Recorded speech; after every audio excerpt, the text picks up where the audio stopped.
Welcome to an episode of Theological Sidebars. Welcome back. Good to see you. Been a while, as usual. Always a while. Hey, today I'm going to do a conversation. I told you guys, if you were in church over the past couple weeks, I said I was going to do a post on this. And going to be talking about what does the devil mean when he says that he can hand the kingdoms of the world to Jesus? If this is a true temptation, does he really have the ability to do this? So let's look at the passage and let's go there. So here we are, second temptation of Jesus, or the third temptation of Jesus in the Gospel of Matthew. Again, the devil took him to a very high mountain, showed him all the kingdoms of the world and their splendor, and said to them, I will give you all these things if you will fall down and worship me. And so it is a peculiar temptation. And by the way, I think it's pretty interesting that right off after this, in the next passage, as you see Jesus preaching, and it's starting his ministry in Galilee, he is proclaiming the kingdom and offering people an opportunity to come into the kingdom. He truly owns it. So we know that for sure, that Jesus truly owns it all. It is his kingdom. But in this temptation, the devil is saying, I can give it all to you if you just bow down to me. So how is it that Jesus has it and truly owns it, but the devil is able to? Because if it's truly a temptation, right? The temptation is, hey, Jesus, you don't need to go with whatever plan this is, and let me just give it to you now, but just worship me. So this is something I think we just should look at, a couple different references, some things that we should kind of think through. So I've got over here, I did a little bit of just a quick search, and some things that we should keep in mind as we talk about this passage. So Ephesians 2:2, Paul tells the people, you were dead in your trespasses and sin, in verse 1. Verse 2, in which you previously walked according to the ways of this world, according to the ruler of the power of the air, the spirit now working in the disobedience. So he calls Satan, right, the ruler of the power of the air. Now some have speculated, does he call it the power of the air because if it's like, that's the realm of the demonic, I'm not quite sure, but that's the title that he gives him. How about this one? John 12:31. Now the judgment, now is the judgment of this world, and the ruler of this world will be cast out. So he calls Satan the ruler of this world. Notice this. John 14:30, I will not talk with you much longer because the ruler of this world is coming. He has no power over me. So he's the ruler of this world, as Jesus refers to him, but he's not equal. He has no power over him. How about this one? 2 Corinthians 4:4. In this case, the God of this age has blinded the minds of the unbelievers to keep them from seeing the light, the gospel of the glory of Christ, who is the image of God. So Paul tells us that he is the little g, God of this age, and he is a part of this plan to blind the mind of people to keep them from understanding and hearing the gospel. John 5:19, we know that we are of God and the whole world is under the sway of the evil one. So that's key, right? When Satan says all this is mine that I can give you, the Bible affirms that he has authority over this. John says the whole world is under the sway of the evil one. Revelation gives us a few instances when they talk about the dragon. It says the dragon was thrown out, the ancient serpent who is called the devil, and Satan is the one who deceives the whole world, and he was thrown down to the earth with his angels with him. And so that's another one that we see, is that he deceives the whole world. He's over the world that way. Now, there is another little interesting thing talking about the beast. When the dragon is cast out in Revelation 13, it also says that he gives the beast his power and throne in verse 2. And it says the whole world, earth is amazed and followed the beast. They worship the dragon because he gave authority to the beast. And they worship the beast, saying, who is like the beast and who's able to wage war against it? Notice that it is the dragon who gives the beast all this authority. So we do see that Satan has this sway, and ultimately he is over the hearts and the minds of unbelievers. It seems like he has a plan for nations. Now, this is where I wanted just to go for just a brief moment. I wanted to go into the idea of of what is Satan's plan, the devil's plan for nations. And one of the passages I wanted to look at comes from the book of Daniel. And there's this interesting passage here in the book of Daniel when Gabriel's trying to come to him, and he says, beginning in verse 12 of chapter 10, "Don't be afraid, Daniel. From the first day that you purposed to understand and to humble yourself before God, your prayers were heard, and I've come because of your prayers. But the prince of kingdom of Persia opposed me for 21 days. Now, by the way, just odd to me, right? Of like the angel's been dispatched, but it's not like he can pop up instantly. And that's something I think can tell us a little bit about the spiritual realm, is they don't just move instantly. Like they're traveling in this capacity, right? It seems. It says that he opposed him for 21 days. This prince of Persia, this individual. It's not a real individual. I mean, he's fighting an angel, right? This is somebody different. Then Michael, one of the chief princes, so he calls Michael, one of the angels, a chief prince, came to help me after I'd been left there with the kings of Persia. So there seems to be, right, that there are individuals who are behind the throne of these empires that are angelic beings.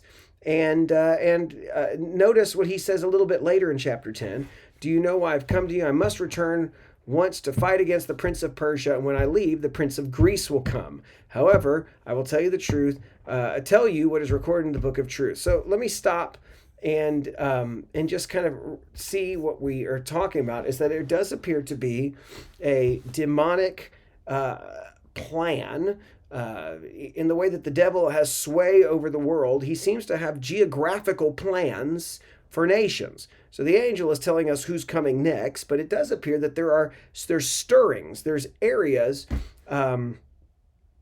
there are areas that he has his influence and he's whipping things up. And since he has control over the unbelievers, Ephesians tells us that you are in darkness and in his camp if you don't belong to Christ. And so he has this hold of nations and worlds. I do think that these passages tell us that the plan is to try to keep nations under his control, which is why the gospel is so important when Jesus tells us to go into all the nations, right? That we are being told to go. We are being told to go, and no one's going to be able to stop us, because it is now, as we're told here, is that he has all authority. Jesus has all authority, and he's able to go into, take us into all the nations and to baptize them. That is key there. Now, there's a lot more that can be said about this. I just look as a kind of a Cliff Notes version. I could do a whole nother video about this. Michael Heiser has a book, Supernatural. That's another one to look at if you'd like to. But there is to me, I do believe that kind of the Cliff Notes version is that when God set things up, you see a glimpse of this in the book of Deuteronomy. It says that that he divided the nations up according to, read the Masoretic text, which is one text, it'll say according to the number of the sons of Israel, but the Greek translation, which was younger, and then the Dead Sea Scrolls will say, which are younger as well, say that according to the number of the sons of God, or the angels of God. And what I think is being said is that God had a plan for his people, for the nations, that they would be looked after, that justice would be administered to the people through this divine counsel. You'll see this in Psalm 82, where it says, God stands in the divine assembly. He pronounces judgment against the gods, the little g gods, or how long will you judge unjustly and show partiality to the wicked, provide justice for the needy or the fatherless, uphold the rights of the oppressed and the destitute, rescue the poor and the needy, save them from the power of the wicked. It just goes on. He says, you are gods, you're sons of the Most High. However, you will die like humans and fall like any other ruler. Rise up, God, judge the earth, for all the nations belong to you. And I think that's a glimpse into, he's entering into this divine or this angelic council, possibly kind of like what you see in the book of Job, when the sons of God present themselves and Satan has his way in there.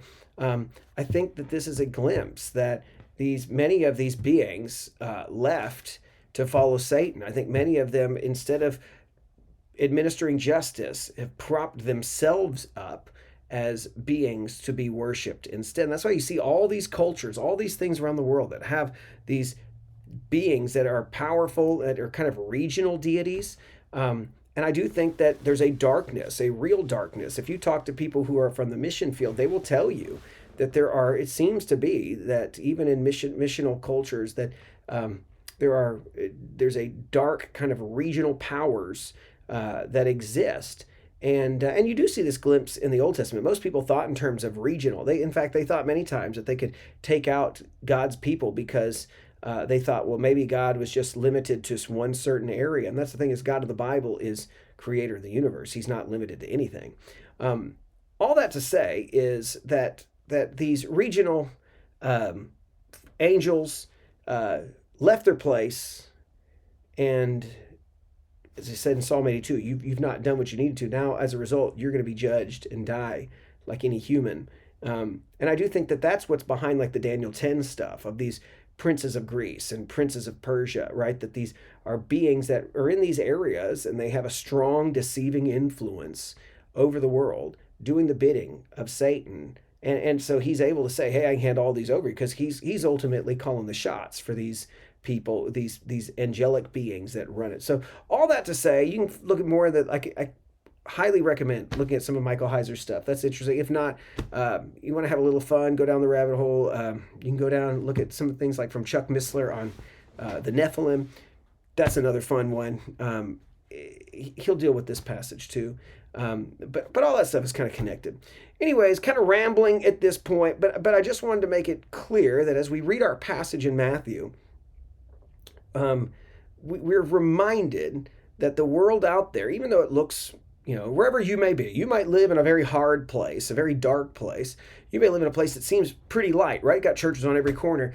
Ultimate truth is our default mode, as we see in Ephesians, right? Our default mode is in darkness. Go back and look at what we see in Ephesians 2 here, right? Ephesians 2 says, you were dead in your trespasses and sin, which you previously walked according to the ways of this world, according to the ruler of the power of the air, the spirit now working disobedient. We previously lived among them in our fleshly desires, carrying out the inclinations of our flesh and thoughts, and were by nature children under wrath, as others were also. But God, who is rich in mercy, because of his great love he had for us, made us alive with Christ, even though we were dead in trespasses. You're saved by grace, right? So that's what's that is.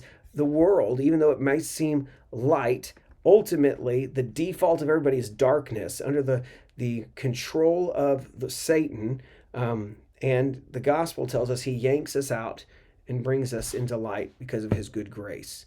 All right, that's all I've got for now. Hope that was interesting. If you got more comments on that, comment in here. Let me know if you thought, if there's other resources you think that are good to kind of consider maybe along this topic, put that in there as well. But hey, like, subscribe. Thanks for listening, though. Talk to you later. Bye-bye.